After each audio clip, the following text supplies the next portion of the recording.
మనం ఎంతో భక్తితో ప్రాణంగా పూజించే కలియుగ దైవం శ్రీ వెంకటేశ్వర స్వామి. కానీ ఆ వెంకటేశ్వర స్వామి వారే స్వయంగా పూజించి ఆరాధించిన దైవం ఎంతో మహిమాన్వితమైన పుణ్యక్షేత్రమైన అహోబిలంలో స్వయంగా పాదం మోపిన శ్రీ లక్ష్మీ నరసింహ స్వామి వారు అని మీకు తెలుసా? శ్రీ వెంకటేశ్వర స్వామి వారు లక్ష్మీ నరసింహ స్వామి వారిని పెళ్లి పెద్దగా సాక్ష్యంగా పెట్టుకుని నారాయణవనంలో పద్మావతి అమ్మవారిని పెళ్లి చేసుకున్నాడని మీకు తెలుసా? 35 లక్షల సంవత్సరాల చరిత్ర కలిగి త్రేతాయుగంలో శ్రీరాముడు, శ్రీ హనుమంతుల స్వామివారు, ద్వాపర యుగంలో శ్రీకృష్ణుడు మరియు పంచపాండవులు, కలియుగంలో వెంకటేశ్వర స్వామి దర్శించిన పుణ్యక్షేత్రం అహోబిల పుణ్యక్షేత్రం. చిన్న పిల్లాడైన తన భక్తులు ప్రాణాపాయ స్థితిలో ఉన్నప్పుడు ఆ విష్ణుమూర్తి శ్రీ లక్ష్మీనరసింహ స్వామి వారిగా అవతరించి స్వయంగా పాదం మోపిన ప్రాంతం అహోబిలం. ఇప్పటికీ లక్ష్మీనరసింహ స్వామి వారు బద్దలు కొట్టి ప్రత్యక్షమైన ఉగ్రస్తంభం ఆనవాళ్లు, హిరణ్యకశిపుడి కోట ఆనవాళ్లు ఇంకా ఈ అహోబిలంలో ఉన్నాయని మీకు తెలుసా? ఇంత గొప్ప చరిత్ర కలిగిన ఈ పుణ్యక్షేత్రంలో అసలు ఎందుకు లక్ష్మీనరసింహ స్వామి వారు పాదం మోపాడు, అసలు అహోబిలం పుణ్యక్షేత్రం చరిత్ర ఏమిటి అనే చాలా అద్భుతమైన విషయాలు ఈ వీడియోలో చెప్పాను. కాబట్టి ఎండ్ వరకు చూసి మీరు కూడా పుణ్య ఫలితులు అవ్వండి. ఇప్పుడు మనం 3 యుగాలు వెనక్కి దైవాలు భూమిపై సంచరించే సమయానికి వెళ్తున్నాం. సో ఈ వీడియోని ఒక లైక్ చేసి ఛానల్ ని సబ్స్క్రైబ్ చేయండి. Now without any delay let's begin our topic Ahobilam temple history. ఓం శ్రీ లక్ష్మీ నరసింహాయ నమః. ఒకనాడు బ్రహ్మదేవుడి మానసపుత్రులు శ్రీ మహావిష్ణువు స్వామివారిని దర్శించుకోవడానికి స్వామివారు ఉండే వైకుంఠానికి చేరుకుంటారు. అప్పుడు వైకుంఠ ద్వారపాలకులైన జయ మరియు విజయలు స్వామివారు ఏకాంత సేవలో ఉన్నారు. మీరు వెళ్లడం కుదరదని బ్రహ్మ మానసపుత్రులను వెళ్లకుండా అడ్డుకుంటారు. కోపానికి గురైన మానసపుత్రులు ద్వారపాలకులను మీరు విష్ణులోకానికి దూరమై కామ క్రోధ లోభాలచే పీడితులై రాక్షసులుగా జన్మిస్తారని బ్రహ్మ మానసపుత్రులు జయ మరియు విజయలను శపిస్తారు. అప్పుడు ద్వారపాలకులు శ్రీ మహావిష్ణువుని వేడుకుంటారు. అప్పుడు శ్రీ మహావిష్ణువు మహర్షుల శాపములకు తిరుగులేదు, కానీ మీరు నా భక్తులు కాబట్టి కొంచెం శాప విముక్తి కలిగిస్తాను అని, నాకు హితులై 7 జన్మల తరువాత కాని, నాకు విరోధులై 3 జన్మల తరువాత కాని మోక్షం పొంది తిరిగి మరలా జయ విజయులుగా జన్మించి వైకుంఠం చేరుకుంటారని చెప్పి మీకు ఏది కావాలో ఎంచుకోండి అని అడుగుతాడు. అప్పుడు ఆ ద్వారపాలకులు 7 జన్మలు మీకు దూరంగా మేముండలేము స్వామి అని, విరోధులుగా 3 జన్మల తరువాత మోక్షం పొంది మీ చెంతకు వస్తాము అని అంటారు. అప్పుడు శ్రీ మహావిష్ణువు స్వామివారు తదాస్తు అంటాడు. అప్పుడు మొదటి జన్మగా సత్యయుగంలో జయ హిరణ్యకశిపుడిగా మరియు విజయ హిరణ్యాక్షకుడిగా, రెండవ జన్మలో త్రేతాయుగంలో జయ రావణాసురుడిగా, విజయ కుంభకర్ణుడిగా, చివరగా 3వ జన్మలో ద్వాపర యుగంలో జయ శిశుపాలుడిగా, విజయ దంతవక్రకుడిగా భూలోకంలో జన్మించి ఆ శ్రీ మహావిష్ణువు అవతారాలైన నరసింహస్వామి, శ్రీరాముడు మరియు శ్రీకృష్ణుడి చేతిలో మరణించి మోక్షం పొంది జయ విజయులు తిరిగి వైకుంఠం చేరుకుంటారు. అహోబిలం చరిత్రకు దీనికి సంబంధం ఏంటి అనే సందేహం మీకు రావచ్చు. అహోబిలంలో శ్రీ లక్ష్మీనరసింహస్వామి అవతరించడానికి ఈ మానసపుత్రుల శాపమే కారణం. ఇక అహోబిలంలో లక్ష్మీనరసింహస్వామి ఎలా అవతరించాడు అనే విషయానికి వస్తే, సత్యయుగంలో కశ్యప ముని మరియు దక్ష ప్రజాపతి కుమార్తె దితి అనే దంపతులు ఉండేవారు. వాళ్ళు సంధ్యా సమయాన కలవడం వల్ల హిరణ్యకశిపుడు మరియు హిరణ్యాక్షుడు అనే రాక్షసులు జన్మిస్తారు. వాళ్ళు పెద్దయిన తరువాత హిరణ్యాక్షుడు బలగర్వంతో దేవతలందరినీ యుద్ధంలో ఓడించి దేవతలను ముల్లోక ప్రజలను ముప్పు తిప్పలు పెడుతూ భయభ్రీతులకు గురి చేసి భూదేవి తల్లిని సముద్రంలోకి తన పాదాలతో తొక్కేస్తాడు.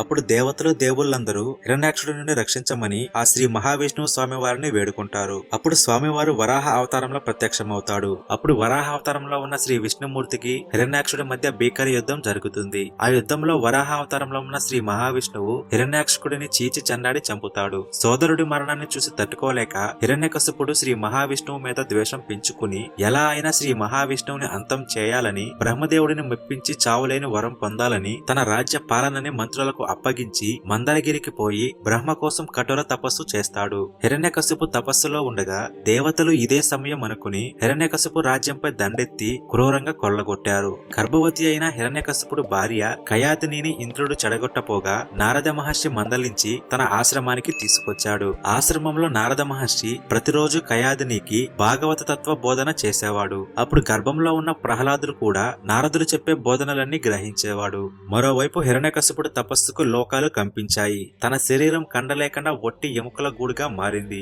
అప్పుడు బ్రహ్మ ప్రత్యక్షమై తన శరీరాన్ని తిరిగి యవ్వనంగా మహాబలంగా మార్చి ఏం వరం కావాలో అడుగు అని అంటాడు. అప్పుడు హిరణ్యకశిపుడు బ్రహ్మ పాదాలకు మొక్కి తనకు గాలిలో కాని, ఆకాశంలో కాని, భూమిపై కాని, నీటిలో కాని, అగ్నిలో కాని, పగలు కాని, రాత్రి కాని, దేవతల చేత కాని, దానవుల చేత కాని, మనుషుల చేత కాని, జంతువుల చేత కాని, ఎంట కాని, బయట కాని, చివరికి సర్పములతో కాని మరణం ఉండకూడని వరం కోరాడు. అలాగని బ్రహ్మదేవుడు దేవదేవుడు వరాన్ని ప్రసాదించాడు. అప్పుడు హిరణ్యకశిపుడు తిరిగి రాజ్యానికి వస్తాడు. అప్పుడు నారద మహర్షి హిరణ్యకశిపుడి భార్యను పుత్రుడిని అప్పగించి దేవేంద్రుడు దేవతలు చేసిందంతా వివరిస్తాడు. అప్పుడు హిరణ్యకశిపుడు దేవతలపై విజృంభించి దేవతలను దేవేంద్రుడిని ఓడించి ఇంద్రుడి సింహాసనాన్ని అధిష్ఠించాడు. పంచభూతాలను నిర్బంధించి తపస్సులను భంగపరిచి సాధువులను ప్రజలను హింసింప చేస్తాడు. అప్పుడు దేవతలు దేవేంద్రుడు అందరూ భయపడిపోయి శ్రీ మహావిష్ణువు స్వామి వారిని శరణు వేడుతారు. అప్పుడు శ్రీ మహావిష్ణువు స్వామివారు భయపడకండి, నేనున్నాను, సమయం కోసం వేచి ఉండండి అని అభయమిస్తాడు. హిరణ్యకశిపుడి కుమారుడైన ప్రహ్లాద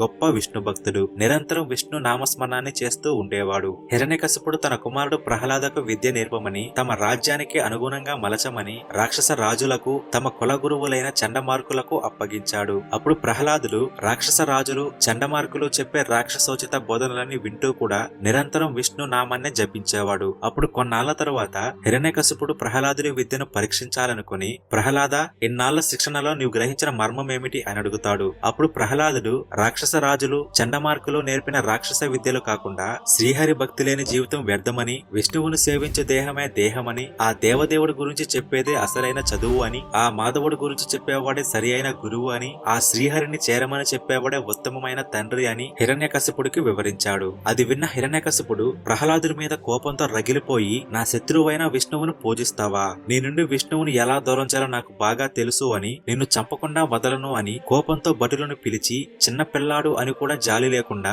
శూలంతో పొడిపించాడు. పెద్ద పెద్ద పాములతో కరిపించాడు. పెద్ద ఏనుగులతో తొక్కించాడు. ఎత్తైన కొండల మీద నుంచి పడేశాడు. సముద్రం నడి మధ్యలో నీటిలో ముంచేశారు. ఆఖరికి తినే అన్నంలో కూడా విషం పెట్టారు. ఆ సమయంలో హిరణ్యకశిపుడికి హోలిక అనే సోదరి ఉంది. ఆమెకు అగ్నిలో కాలకుండా ఉండే వరం ఉంది. అప్పుడు హిరణ్యకశిపుడు హోలికను పిలిచి ఆమె ఒడిలో ప్రహ్లాదుడిని కూర్చోబెట్టి దహనం చేస్తారు. ఎంత నరకం చూపించిన ప్రహ్లాదుడు మాత్రం కొంచెం కూడా భయపడకుండా విష్ణునామాన్ని స్మరించడం మాత్రం ఆపలేదు. అప్పుడు ఆశ్చర్యంగా వరం ఉన్నా కూడా హోలిక అగ్నిలో కాలి మరణిస్తుంది. ప్రహ్లాదుడికి మాత్రం ఒంటి మీద చిన్న గీత కూడా పడదు. హోలిక అగ్నిలో దహనం అయిన కారణంగానే మన దేశంలో హోలీ అనే పండుగ జరుపుకుంటారు. ఎన్ని చేసిన ప్రహ్లాదుడు చావలేదు. ఇక చివరి ప్రయత్నంగా ప్రతి ప్రాణి ఆహారం నీళ్లు లేకపోతే మరణిస్తాయి కదా అని ప్రహ్లాదుడికి కొన్ని నెలల పాటు ఆహారం చుక్క నీళ్లు కూడా లేకుండా బంధిస్తారు. అయినా సరే ప్రహ్లాదుడు చనిపోకుండా అన్ని నెలలు ఆహారం లేకపోయినా మామూలుగానే ఉంటాడు. దాన్ని చూసిన హిరణ్యకశిపుడు ఆశ్చర్యపోయి ఇక ఏమీ చేయలేక చిన్నపిల్లాడైనందున ఇలా చేస్తున్నాడు, పెద్ద అయితే మారగలడు అని రాక్షస గురువులను మళ్లీ పిలిపించి గురుకులంకు తీసుకెళ్లి మరలా రాక్షస విద్యను బోధించమని ఆజ్ఞాపిస్తాడు. అప్పుడు గురువులు గురుకులంకు తీసుకెళ్లి విద్యా బోధన చేయసాగారు. అప్పుడు ప్రహ్లాదుడు గురువులు లేని సమయం చూసి అక్కడ ఉన్న మిగతా రాక్షస బాలకులకు కూడా రాక్షస విద్య వ్యర్థమని శ్రీ మహావిష్ణువు నామస్మరణాన్ని చేపించేవాడు. దాన్ని చూసిన గురువులు ఆందోళన చెందుతూ హిరణ్యకశిపుడు దగ్గరకు వచ్చి, నీ కుమారుడకు మేము విద్య నేర్పలేము అని గురుకులంలో ఉన్న మిగతా విద్యార్థులను కూడా పాడు చేస్తున్నాడని చెప్తారు. అప్పుడు హిరణ్యకశిపుడు కోపంతో రగిలిపోయి ప్రహ్లాదుడిని పిలిపించి, నేనంటే సమస్త ముల్లోకాలే భయపడతాయి, ఇక నీకు దిక్కెవరు, నీ బలం ఎవరు అని కోపంగా పెద్ద పెద్దగా అరుస్తాడు. అప్పుడు ప్రహ్లాదుడు ఈ విశ్వానికి ఎవరు దిక్కు? ఆ శ్రీ మహావిష్ణువే కదా, నాకు కూడా ఆ శ్రీమన్నారాయణుడే దిక్కు అని సమాధానమిస్తాడు. అప్పుడు హిరణ్యకశిపుడు కోపంతో, నా కుమారుడు ఈ దుస్థితికి ఆ విష్ణుమూర్తే కారణమని, తనని అంతం చేస్తే కాని నా కుమారుడు మారడు అనుకుని, ఎక్కడ నీ మాయావి విష్ణుమూర్తి, పిలువు, నా కళ్ళ ముందుకు తీసుకురా అని ఆజ్ఞాపిస్తాడు. అప్పుడు ప్రహ్లాదుడు భక్తితో, విష్ణుమూర్తి సమస్త ప్రాణుల్లోనూ అన్ని వస్తువుల్లోనూ గాలిలోనూ నీటిలోనూ ఉన్న సర్వాంతర్యామి అని గొప్ప గొప్ప మాటలన్నీ చెప్తాడు. నా సోదరుడిని చంపిన విష్ణువుని, నా శత్రువుని ఎంత గొప్పగా పొగుడుతావా అని ప్రహ్లాదుడిని ఏమీ చేయలేక, ఎక్కడున్నా నీ విష్ణువు, చూపించు, ఎక్కడ నీ విష్ణువు అంటూ కోపంగా అరుస్తూ పక్కనే ఉన్న స్తంభాన్ని చూపిస్తూ, ఇందులో ఇందులో ఇందులో ఉన్నాడా నీ విష్ణువు, చూపించు చూపించు అని తన గదతో ఆ స్తంభాన్ని బద్దలు కొడతాడు. అప్పుడు ఒక్కసారిగా భయంకరమైన మెరుపులు మెరిశాయి. అనంత బ్రహ్మాండం ధ్వనితో కంపించింది. అన్ని దిక్కులలో నిప్పులు చెలరేగాయి. అంతే, ఒక్కసారిగా ఆ స్తంభం నుంచి పెద్ద పెద్ద మెరుపుల మధ్య భయంకరమైన సింహ గర్జనలతో, పెద్ద పెద్ద అరుపులతో, సింహం తలతో, మనిషి శరీరంతో, పెద్ద పెద్ద గోర్లతో, నిప్పులు కురిసే కళ్ళతో, అప్పటి వరకు ఎవరూ చూడని ఒక భయంకరమైన పెద్ద ఆకారంతో శ్రీ లక్ష్మీ నరసింహస్వామి అవతరించాడు. హిరణ్యకశిపుడు లక్ష్మీ నరసింహస్వామి మీదకు వెళ్లేలోపు ఆగ్రహంతో రగిలిపోతున్న నరసింహస్వామి హిరణ్యకశిపుడిని తన సింహపు పంజాలతో ఎత్తుకెళ్లి నరసింహ రూపంలో, అంటే సగం మానవ రూపం సగం జంతువు రూపం, సంధ్యా సమయంలో, అంటే పగలు కాదు రాత్రి కాదు, హిరణ్యకశిపుడిని ఒక గుమ్మం దగ్గరికి తీసుకెళ్లాడు. అంటే ఇంట్లో కాదు బయట కాదు, భూమిపైన కాకుండా, ఆకాశంలోనూ కాకుండా, నీటిలోనూ కాకుండా, అస్త్ర శస్త్రాలతో కాకుండా తన ఒడిలో పెట్టుకుని పెద్ద పెద్ద పెద్ద సింహపు గోర్లతో చీల్చి చెండాడి బ్రహ్మదేవుడి వరానికి లోబడి హిరణ్యకశిపుడిని అంతం చేశాడు. అప్పుడు స్వామి సింహమొహం రక్తంతో భీకరంగా కనిపిస్తుంది. రాక్షసుడి పేగులను మెడలో వేసుకున్నాడు. ఒక్కసారిగా సంధ్యాకాలం ఎరుపెక్కింది. సింహపు జుల నుండి రక్తం కారుతుంది. ఆయన శ్వాస పెనుగాలులుగా వీస్తుంది. సముద్రం ఉప్పొంగుతోంది. సకల దేవతలు స్వామివారిపై పూల వర్షాలు కురిపించి హారతులు అర్పించి పూజలు చేశారు. అయినా కూడా స్వామివారి ఆగ్రహం, కోపం, ఆవేశం తగ్గలేదు. సకల దేవతలు భయపడిపోయి స్వామివారి పత్ని అయిన లక్ష్మీదేవి అమ్మవారిని స్వామి దగ్గరకు పంపించారు. ఆఖరికి అమ్మవారు కూడా స్వామివారి ఉగ్రత్వాన్ని చల్లార్చలేకపోయింది. అలాగే రగులుతూనే ఉన్నాడు. అప్పుడు బ్రహ్మదేవుడి సలహా మేరకు ప్రహ్లాదుడిని స్వామివారి ముందుకు పంపారు. గొప్ప విష్ణు భక్తుడైన ప్రహ్లాదుడు ఉగ్రమూర్తిగా ఉన్న స్వామివారికి రెండు చేతులెత్తి ప్రణామాలు చేసి అనేక విధాలుగా ఆ ఉగ్ర నరసింహస్వామిని స్తుతించి శాంతింప చేస్తాడు. అప్పుడు నరసింహస్వామి చిన్నపిల్లడైన ప్రహ్లాదుడిని దగ్గర చేసుకుని తన వడిలో పెట్టుకుని ఆశీర్వదిస్తాడు. ఈ విధంగా సాక్షాత్తు ఆ శ్రీ మహావిష్ణువు తన భక్తుడిని కాపాడడం కోసం నరసింహావతారంలో అవతరించిన ప్రాంతమే ఎంతో గొప్ప మహిమాన్వితమైన పుణ్యక్షేత్రం అహోబిలం.